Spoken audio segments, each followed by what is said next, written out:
जय हिंद साथियों, आप सभी का स्वागत है आपके अपने परिवार। मैं हूं एमके एक्सपर्ट और आज हम लोग टाइप 2 देखने वाले हैं इंटीग्रेशन का। इससे पहले इसका और भी सारा वीडियो लोड कर दिया गया है, तो इंटीग्रेशन का जो टाइप 2 है, ठीक है, उसको देखने वाले हैं। टाइप 2 जो है आपका, यह है प्रतिस्थापन विधि। प्रतिस्थापन विधि से समाकलन को कैसे निकालेंगे, ठीक है। प्रतिस्थापन विधि से समाकलन ज्ञात करने का ये तरीका आज हम लोग देखने वाले हैं।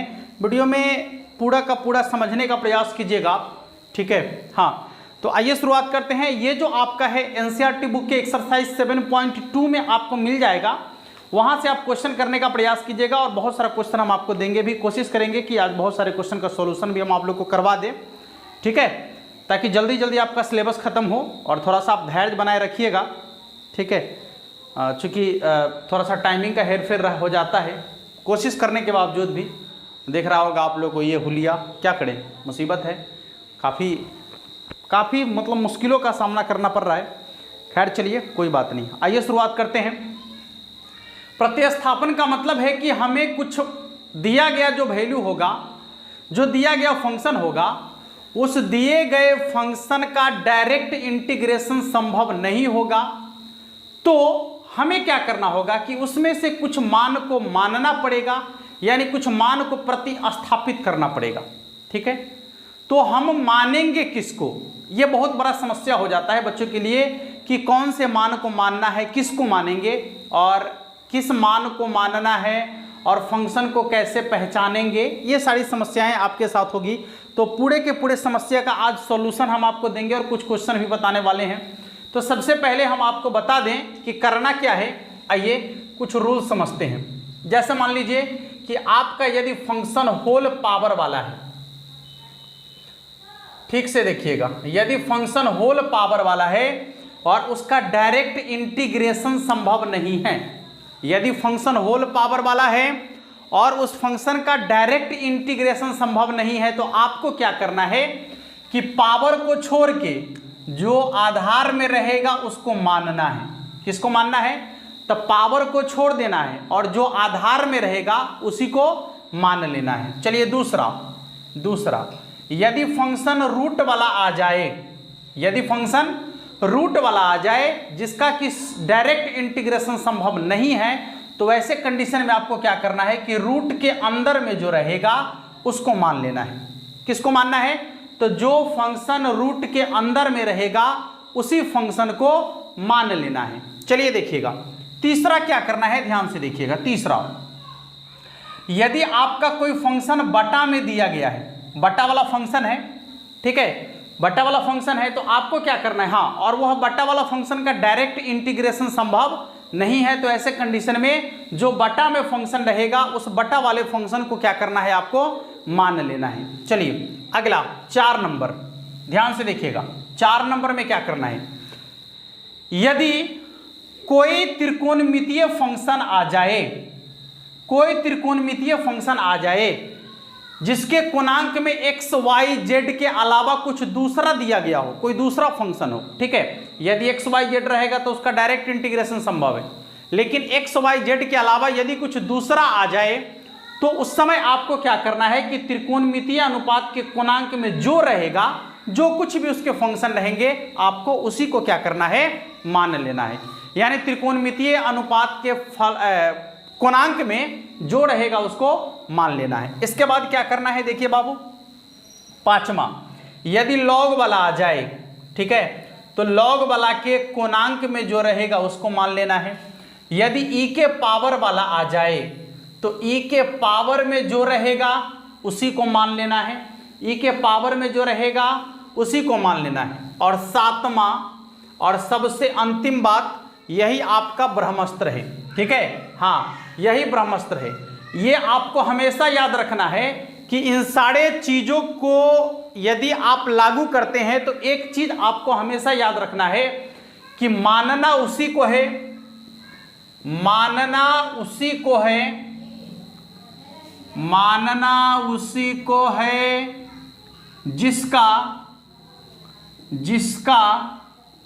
डिफरेंशिएशन यानी डीसी उसमें दिया गया हो, उसमें दिया गया हो, दिया गया हो। ठीक है, यह ब्रह्मास्त्र है। यह ब्रह्मास्त्र इसलिए है कि यह हर सवाल पर लागू होने वाला है। ठीक है, जितने भी प्रतिस्थापन का सवाल आप बनाइएगा सभी प्रतिस्थापन के सवाल में यह लागू होने वाला है। यह हमेशा आपको ध्यान में रखना है। मानना उसी को है जिसका डिफरेंशिएशन उस फंक्शन में दिया गया है। मानना उसी को है जिसका डिफरेंशिएशन उस फंक्शन में दिया गया है। आपको हमेशा याद रखना है। ठीक है बाबू, चलिए देखिए, तो ये सारी चीजें आपको समझ में आ गया होगा। एक बार हम रिकैप करना चाहेंगे कि किसको किसको मानना है।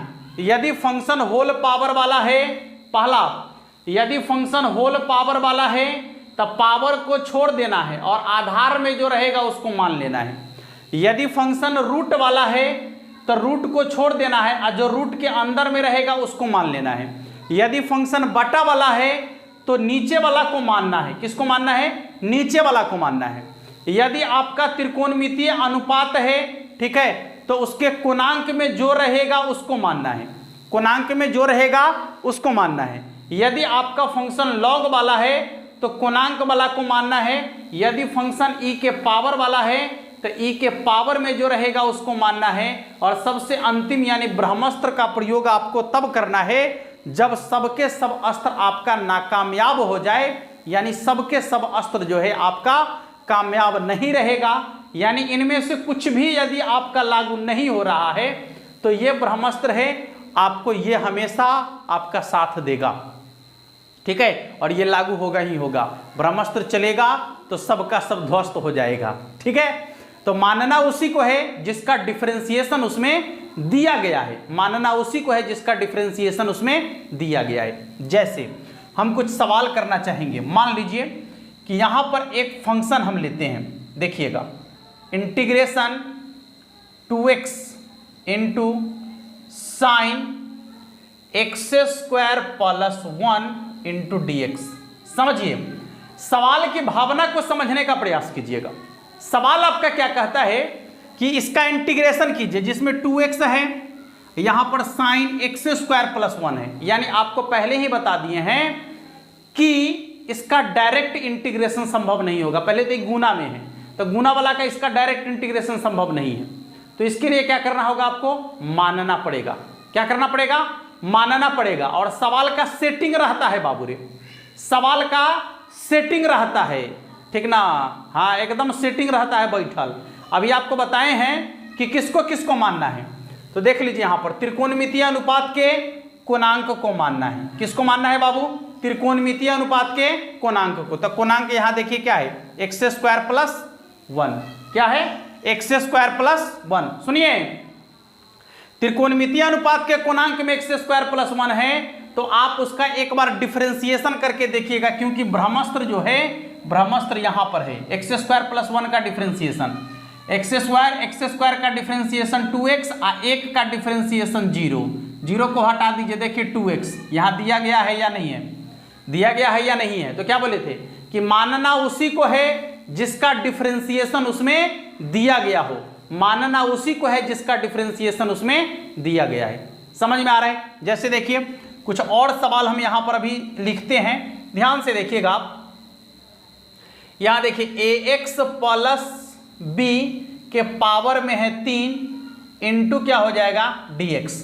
ठीक है, अब बताइए कि इसमें किसको मानना है। तो क्या बोले हैं कि जब होल पावर वाला रहेगा तब पावर को छोड़ दीजिएगा और जो उसके आधार में रहेगा उसको क्या कर लेना है? आपको मान लेना है। जब होल पावर वाला रहेगा तब पावर को छोड़ देंगे और जो उसके आधार में रहेगा उसको क्या कर लेंगे? मान लेंगे।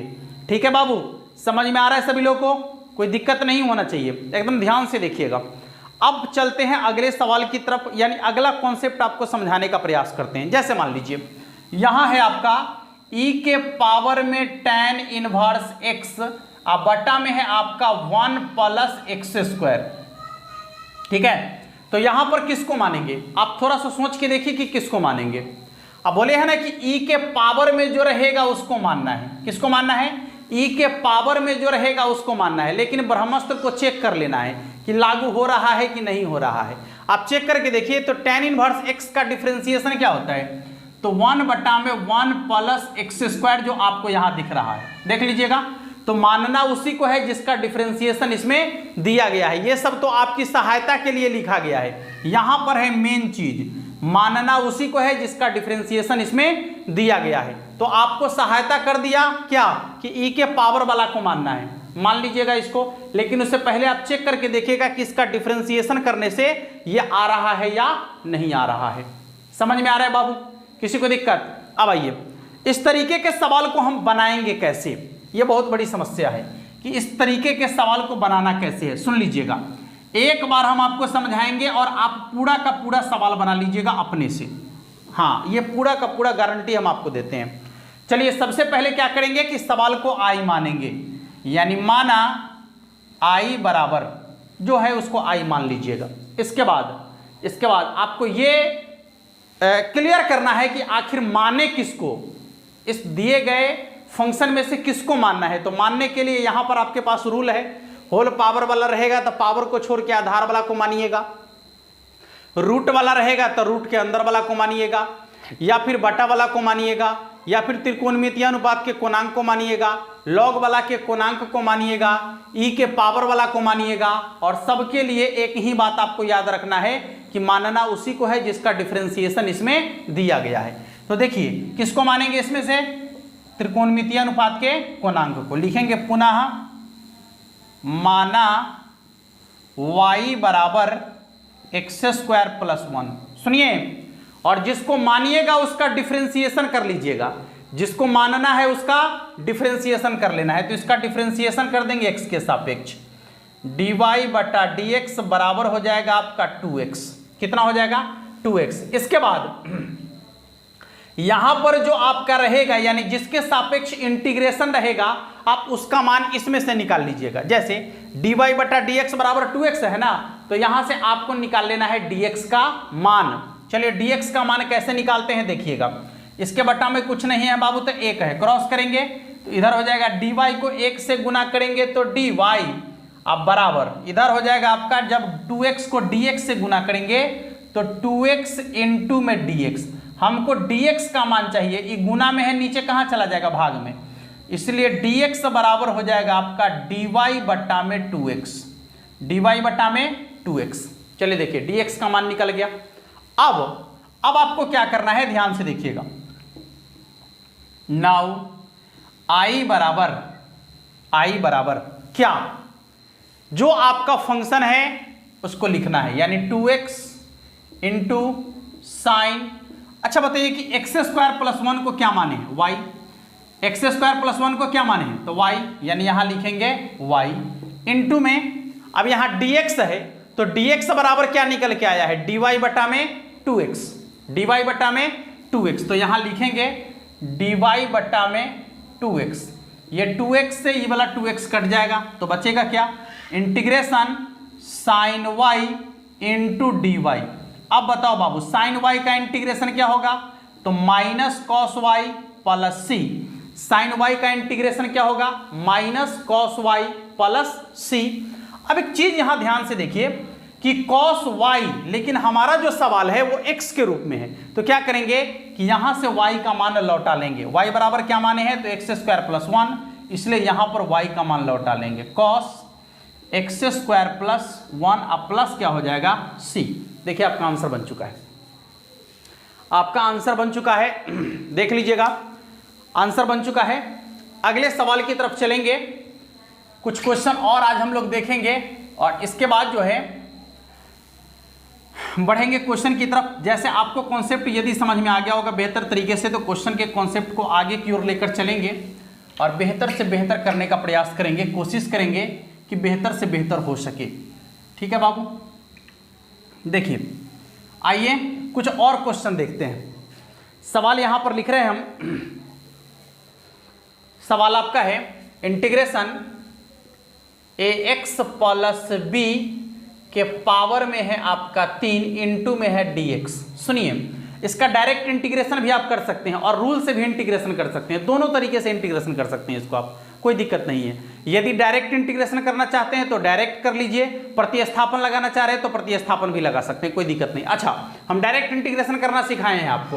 होल पावर वाला है तो पावर में एक जोड़कर उतना ही से भाग, यानी ax प्लस बी के पावर में एक जोड़कर उतने से भाग कर दीजिए प्लस सी। लेकिन याद रखना है x के साथ जो कांस्टेंट होगा उतना से आपको भाग कर देना है, तो इसका आंसर बन जाएगा। एक तो ये हो गया।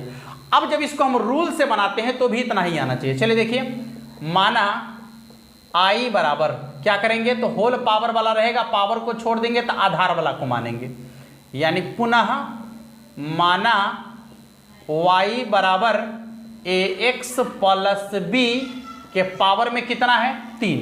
ax प्लस b के पावर में कितना है बाबू 3। चलिए देखिए, x के सापेक्ष डिफरेंशिएशन करेंगे तो क्या होगा, dy बटा dx बराबर कितना, सॉरी मानना किसको है, तो पावर वाला को छोड़ के, यानी ax प्लस b को मानना है, मान लिए।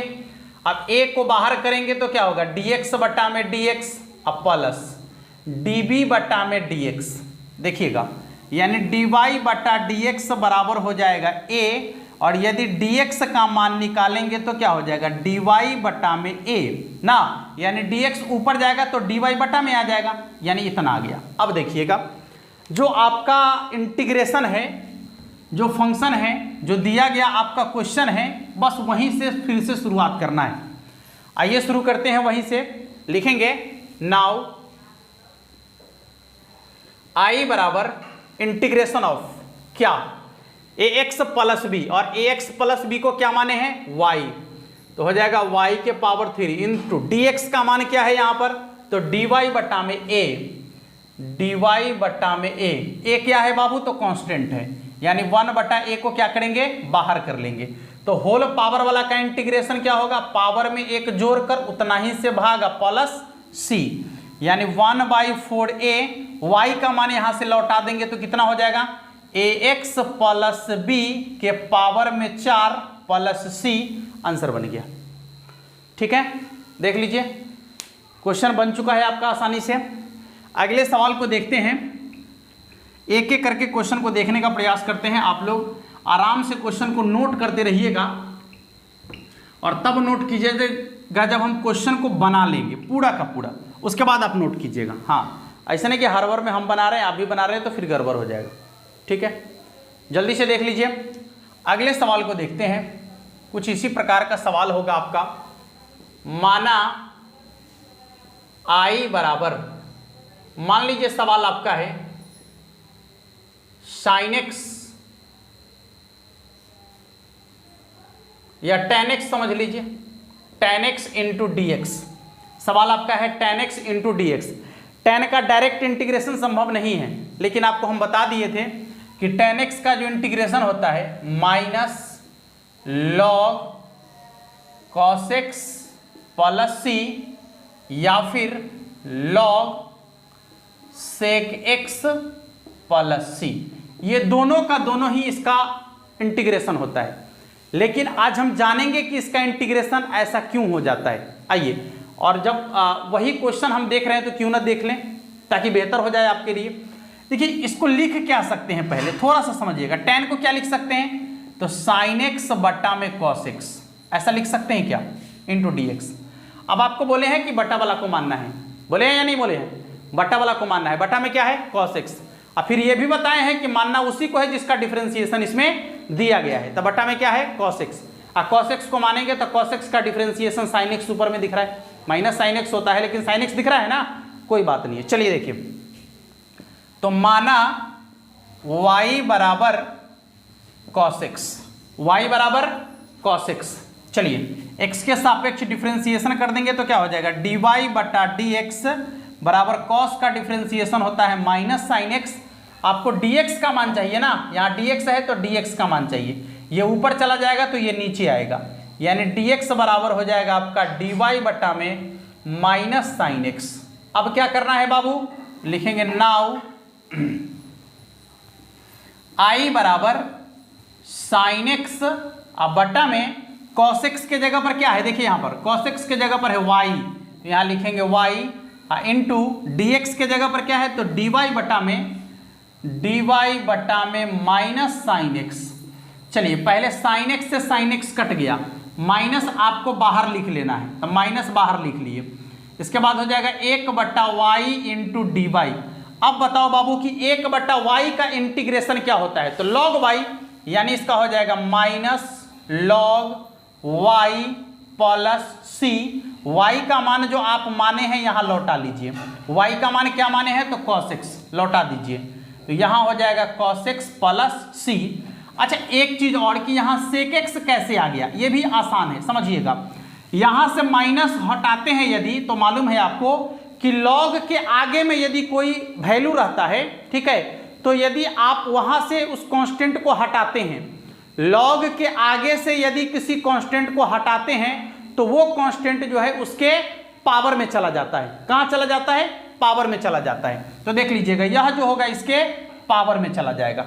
अब जब इसके पावर में चला जाएगा तो क्या होगा, log cos x के पावर में -1 प्लस c। सुनिए, यदि पावर में -1 है तो 1 हो जाएगा। अब यहां लिख रहे हैं, थोड़ा सा ध्यान दीजिएगा, यहां लिख रहे हैं यदि पावर में -1 है तो क्या हो जाएगा, log 1/cos x। और आपको मालूम है कि 1/cos x बराबर sec x होता है, यानी इसका हो जाएगा log sec x plus c। ठीक है दोस्तों, log sec x plus c। समझ में आ गया? किसी को दिक्कत है क्या, देख लीजिएगा, किसी को दिक्कत है क्या? अब देखिए एक सवाल और, जब tan देख लिए तो एक cot भी देख ही लेते हैं, मजा आ जाएगा। tan का देख लिए तो cot भी देख ही लेते हैं, ताकि क्लियर हो जाएगा। tan cot दोनों क्लियर हो जाएगा एक ही बार में आपका, और पूरा का पूरा आप आसानी से समझ सकते हैं। कोई भी सवाल अब आप बना सकते हैं बहुत ही आसानी से। इसलिए हम आपको जो है 10 क्वेश्चन देने वाले हैं, इसी में आपको 10 क्वेश्चन देने वाले हैं, ठीक है। और उन 10 क्वेश्चन में से आप कहां तक बनाकर लाते हैं यह आपकी ड्यूटी होगी। नहीं, आजा बाबू देख, सवाल आपका है integration cot x into D x बराबर, पहली चीज कि cot x का इंटीग्रेशन होता क्या है, तो दोनों तरीके से भी हम आपको बताने वाले, डायरेक्ट तो बता ही दिए हैं फॉर्मूला में ही। इसका होता है log sin x plus c या minus log cosec x plus c। ठीक है, अब आइए, आखिर ऐसा क्यों जानेंगे, ऐसा क्यों, जैसे इसको बनाए हैं ठीक उसी प्रकार से इसको। हाँ एक मिनट, सब हम ही बना देंगे, आपका बनाइएगा है। ये क्वेश्चन आपके लिए थोड़ा सा हिंट्स दे सकते हैं। cot को क्या लिख सकते हैं बाबू, तो cos x बट्टा में sin x, right, cos x बट्टा में sin x into D x.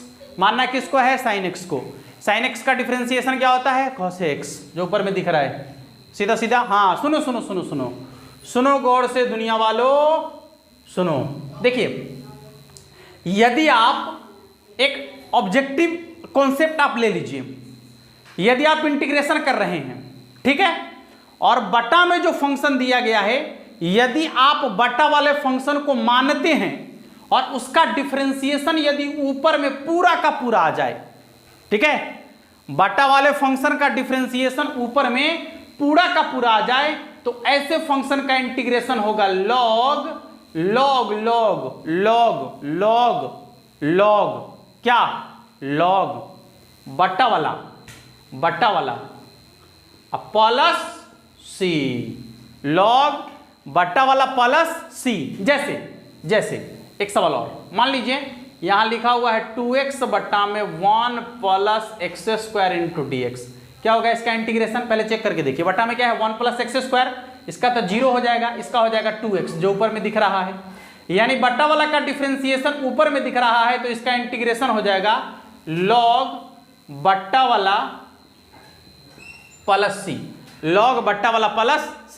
ठीक है दोस्तों, समझ में आया कॉन्सेप्ट। चलिए, तो आपके एनसीईआरटी बुक का जो क्वेश्चन है एक्सरसाइज 7.2 का क्वेश्चन नंबर 1 से लेकर क्वेश्चन नंबर 10 तक का जितना भी सवाल आपसे बन जाए आप कल बना कर लाएंगे। यदि आपसे बन जाएगा तो आप हमें कमेंट कर सकते हैं।